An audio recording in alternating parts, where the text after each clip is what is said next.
Bonjour et bienvenue sur la chaîne de Réformation. Comme chaque année à cette période, nous vous proposons de découvrir les nouveautés Revit en compagnie de Lionel et Agathe. Mais avant de démarrer, je vais vous présenter notre centre. Réformation est un centre de formation intervenant sur toute la France et basé à Lyon. Centre d'examen habilité ICDL, nous sommes également certifiés Autodesk Training Center et Calliope pour les actions de formation. Le centre est composé de 3 personnes, Agathe, formatrice et architecte diplômée, Lionel, fondateur et formateur, et moi-même, Joris, formateur et responsable communication et administratif. Réformation vous accompagne dans vos formations en BIM, notamment sur Revit, et depuis peu avec une nouvelle formation sur le logiciel Forma.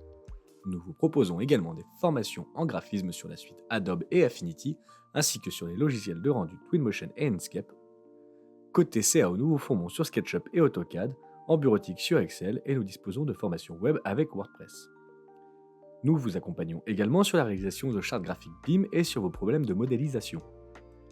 Fort de plus de 25 ans d'expérience, nous vous proposons des programmes adaptés à vos besoins, que cela soit en inter-entreprise ou en intra-entreprise. Chaque formation vous donne accès à une plateforme e-learning, un support mail et téléphone, des tutoriels vidéo et un accès libre à notre forum, ainsi que des supports numériques et papier pour vous permettre une continuité dans l'apprentissage. Si vous souhaitez en savoir plus, rendez-vous sur notre site www.reformation.fr. Bonjour, dans cette première partie, je vais vous présenter les nouveautés Revit 2026 qui en fait ont été intégrées aux versions 2025.3 et 2025.4, ce qui fait que les utilisateurs de 2025 peuvent d'ores et déjà en bénéficier.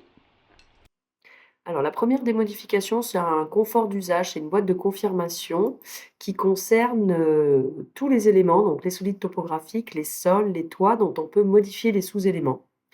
Et en fait, cette boîte de confirmation apparaît quand on redéfinit la forme. Dorénavant, Revit vous demandera de valider la redéfinition de la forme, donc ce qui peut éviter quelques clics intempestifs et malheureux. Alors, la deuxième nouveauté, pareil, de confort d'utilisation, elle concerne cette fois-ci les solides topographiques. Dorénavant, quand on modifie les sous-éléments, on ne voit plus de façon automatique les plis de, comment dire, de volume du terrain. Avant, on les voyait quoi qu'il arrivait. Maintenant, vous ne les verrez que si vous les avez activés dans les paramètres de visibilité de la vue, c'est-à-dire avec la fonction VV sur les solides topographiques. Vous voyez, dans mon cas, les lignes de pli étaient masquées. Donc, pour les faire apparaître, on les fait apparaître tout le temps. Et effectivement, du coup, quand on modifie les sous-éléments, elles apparaissent. Voilà, c'est ces lignes de pli-là qui apparaissaient de façon automatique dans les versions antérieures. Alors, autre amélioration qui peut faciliter le travail, dorénavant, l'icône de jonction des murs est visible et accessible dans les vues en 3D. Voilà, ce qui peut vous permettre éventuellement de gérer des problèmes de jonction sans repasser par le plan. Une autre nouveauté va concerner les pièces et les étiquettes de pièces. Alors, jusqu'à présent, quand on avait des pièces dont la référence n'était pas tout à fait centrée, il fallait le faire manuellement. Depuis cette nouvelle version, on peut dorénavant, alors je vais filtrer que mes pièces, on peut dorénavant, grâce à ce nouveau bouton, recentrer, voyez, de façon automatique toutes les références vers le centre des pièces, qui peut être très utile. Et ça a été associé à une modification qui concerne les étiquettes. Et cette fois-ci, vous avez un bouton automatique, voyez, déplacé par la référence de la pièce. Donc pareil, vous pouvez faire de la sélection rapide de toutes les étiquettes pour pouvoir toutes les recentrer après avoir recentré vos pièces.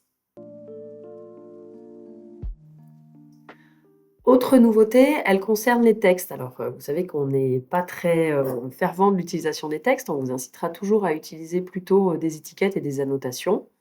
Mais maintenant, donc je vais taper voilà, un texte d'exemple, on va dire. On a la possibilité dans l'édition de pouvoir venir surligner ou mettre en gras qu'une seule partie du texte. On n'est pas obligé de prendre l'intégralité. C'est surtout voilà, la partie soulignée qui est nouvelle.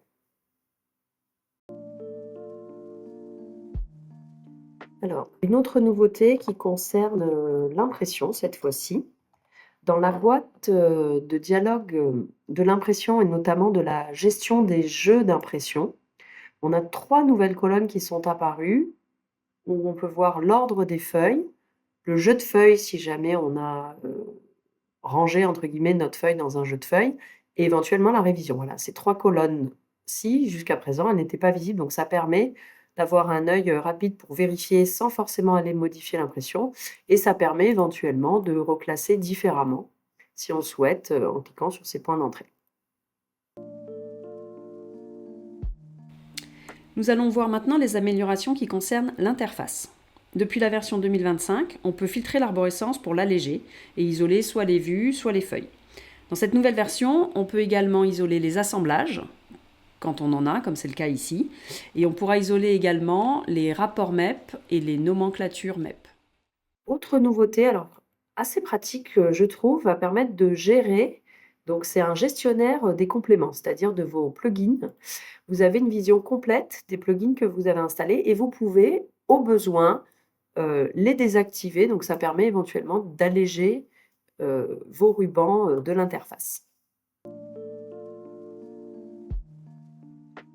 Et pour terminer, le dernier point, celle-ci concerne les exports IFC qui prennent dorénavant en charge les trames de faux plafond, si jamais bien sûr vous en avez modélisé. Donc ça va apparaître dans le contenu supplémentaire, vous voyez, il y a cette nouveauté, exporter les trames de plafond. Bien sûr, après, ça va dépendre des viewers, etc. Voilà donc pour toutes les nouveautés et les améliorations d'ores et déjà intégrées dans les mises à jour de Revit 2025. La dernière version, hein, c'est la 2025.4. Je laisse la parole à Lionel pour vous présenter donc toutes les nouveautés Revit 2026. Au revoir. Bonjour à tous et merci Agathe pour cette présentation. Nous allons maintenant donc voir les nouveautés de la version Revit 2026.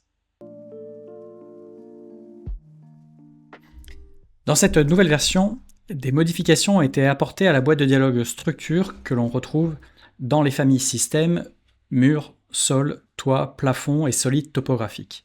Donc quand vous cliquez sur une de ces familles, comme par exemple un mur, et que vous allez dans modifier le type, vous cliquez sur le bouton modifier du paramètre structure. Dorénavant, dans cette boîte de dialogue, les fonctions et les priorités de chaque composant du mur sont dissociées. Vous pouvez maintenant associer une fonction à une priorité sans respecter la logique des versions précédentes où la structure était toujours associée à la priorité numéro 1. Dorénavant, par exemple dans le cas d'un mur à ossature bois, vous pouvez très bien dire que la couche isolante lame d'air a la priorité numéro 1.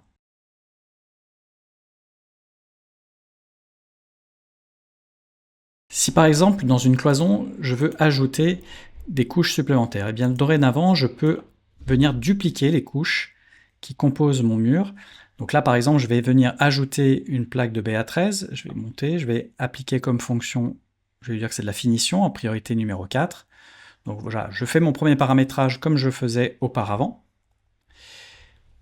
Mais maintenant, au lieu de réinsérer une nouvelle couche, eh bien, je vais prendre la couche que je viens de paramétrer et je vais la dupliquer, puis la positionner dans l'épaisseur du mur.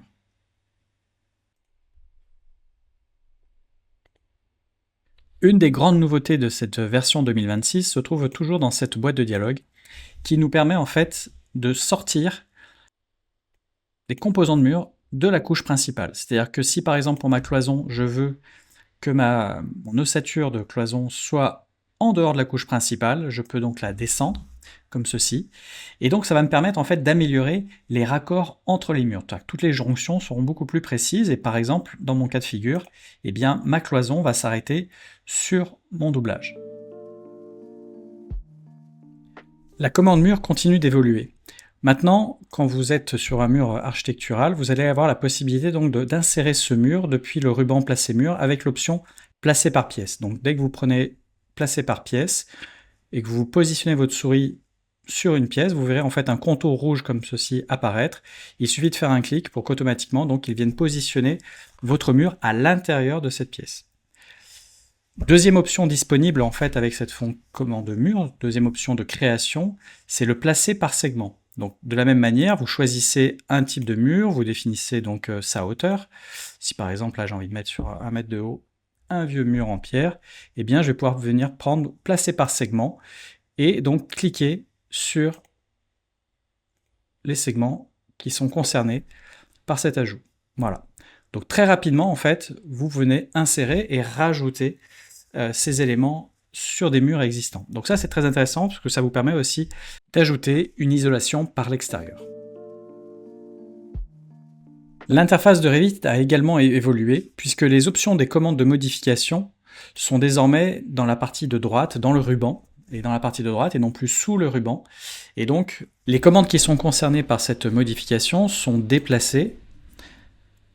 Vous pouvez voir ici, copier, rotation, réseau, et puis, bien sûr, et miroir, mais aussi la commande attachée, que vous avez, voilà, l'attaché multiple se retrouve aussi ici en haut à droite, et la jonction des murs, où quand voilà, vous avez sélectionné un angle, et bien vous retrouvez donc toutes les options de jonction de murs dans cette partie droite de votre ruban.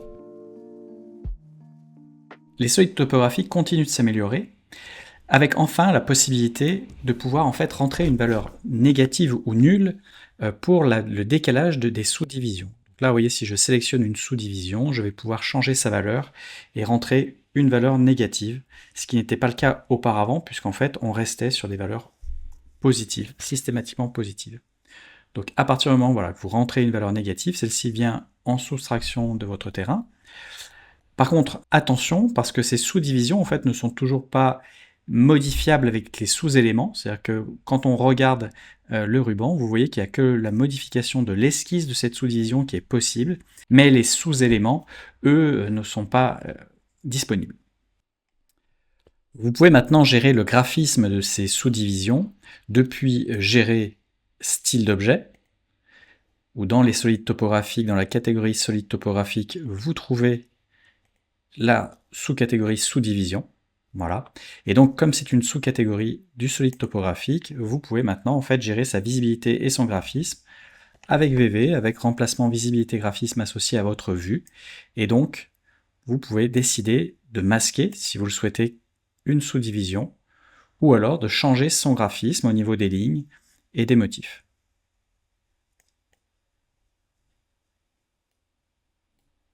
Il y a également des améliorations pour les sous-éléments.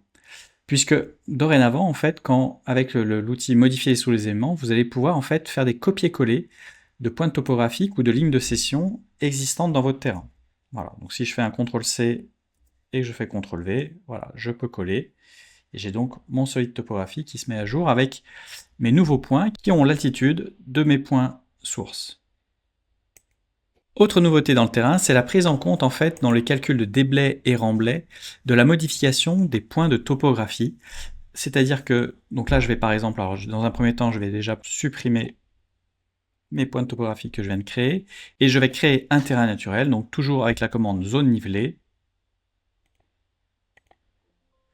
Voilà, donc là mon terrain naturel existe, et je vais pouvoir en fait donc quand je sélectionne mon terrain, voir les déblais et remblais. Donc ça n'a pas changé, ça se trouve toujours ici dans les propriétés. Sauf que maintenant, si je viens modifier, avec modifier les sous-éléments, l'altitude d'un point de topographie, eh bien, sa valeur est intégrée. Si je sélectionne mon terrain, là, je vois que maintenant, le remblai eh bien, a bien été pris en compte suite à cette modification de mon terrain.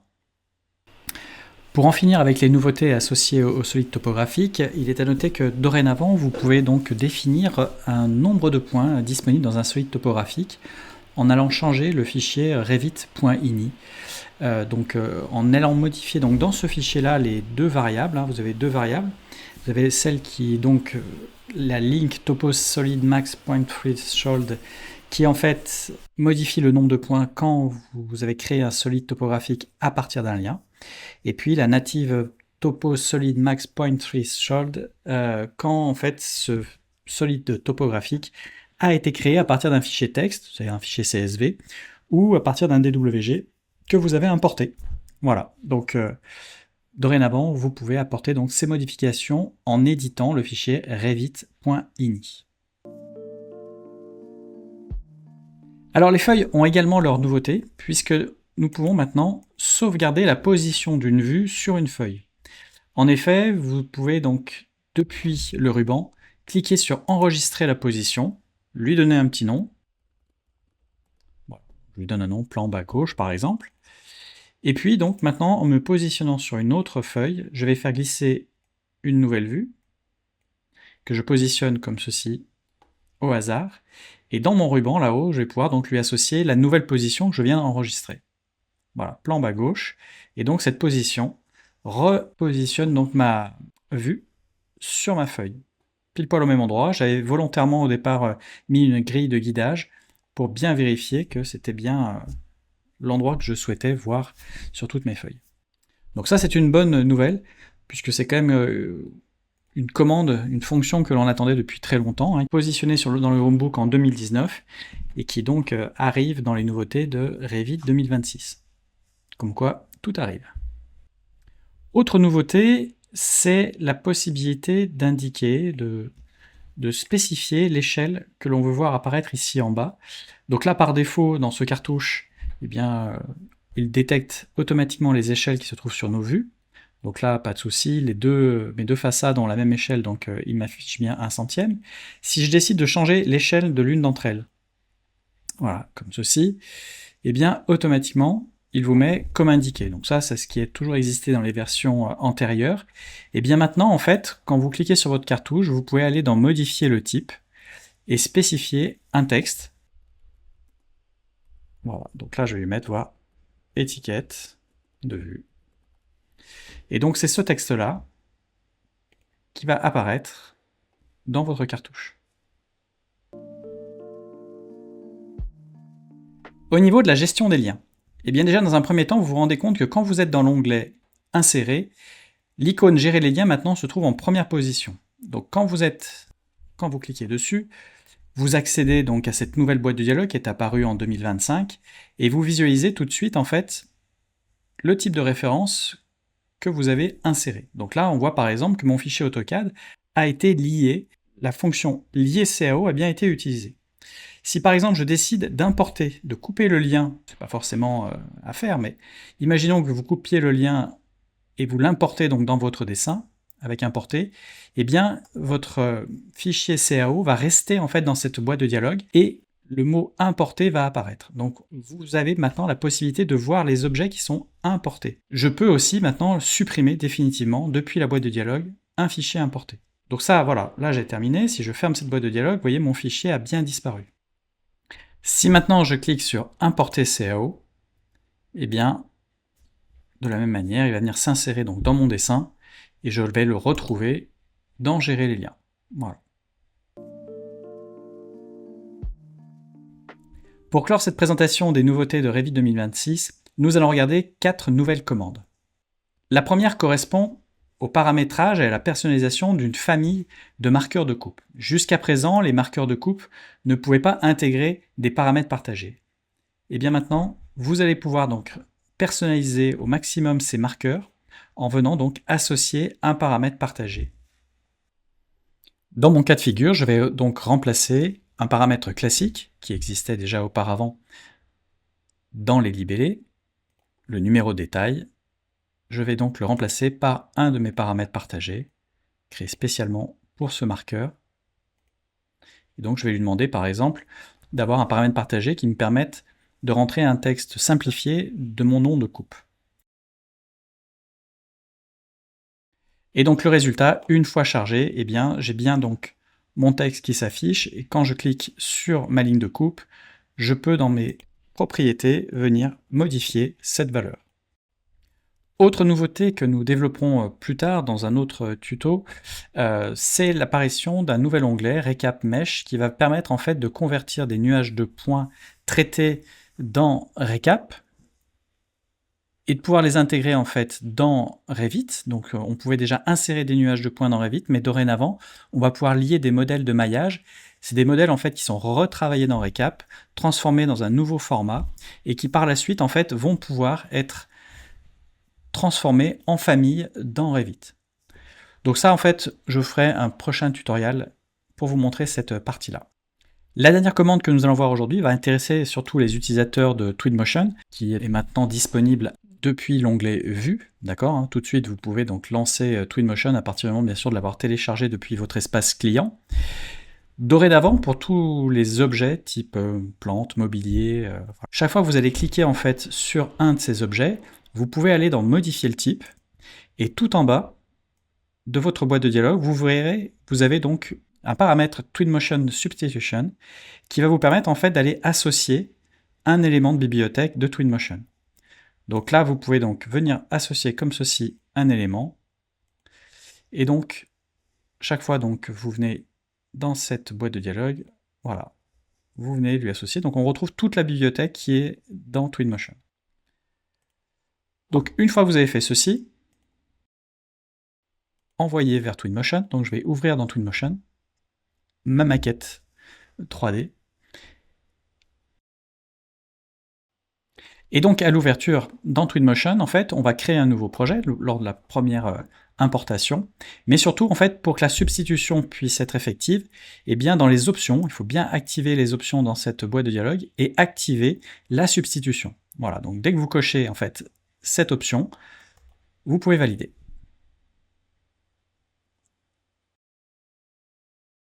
Donc une fois que votre maquette a été importée dans Twinmotion, alors les matériaux de Revit ne ressortent pas forcément bien, mais en tout cas, les objets de substitution, eux, ont bien été appliqués. Et donc là, on se retrouve donc bien avec des objets de la bibliothèque de Twinmotion qui sont venus remplacer plantes qui étaient des familles Revit. Eh bien, j'espère que cette présentation des nouveautés Revit 2026 vous a plu, et je vous dis à bientôt. Merci à tous les deux. Cette vidéo est désormais terminée. Si vous souhaitez découvrir plus de contenu sur Revit ou sur d'autres logiciels, je vous invite à vous abonner à notre chaîne. Vous pouvez également, si vous le désirez, vous rendre sur reformation.fr afin de découvrir nos articles de blog et nos prochaines formations. Merci de votre écoute et à bientôt.